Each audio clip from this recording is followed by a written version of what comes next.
Elle a épousé un homme qui était mort depuis 3 ans, et ce qui lui arrivera va vous choquer. Si tu aimes mes histoires, abonne-toi, like, commente, partage, et dis-moi dans quel pays tu te trouves. L'épouse du revenant. Partie 3. Le royaume des ombres.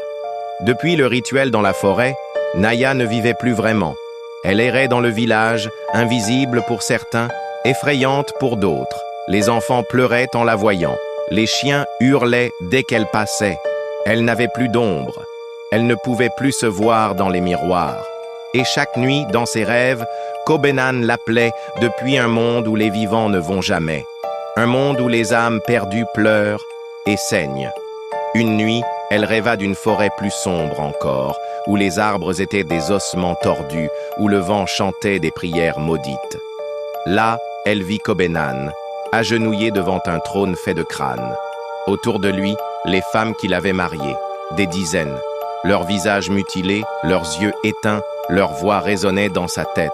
« Viens, sœur, tu fais partie de nous maintenant. » Cobennan leva les yeux vers elle, plein de larmes noires. « Je t'ai aimé, mais l'amour dans le monde des morts est une prison. » Au réveil, elle se trouva debout, au bord de la falaise sacrée, pieds nus, le regard vide. Sa bouche bougeait toute seule, récitant une langue oubliée.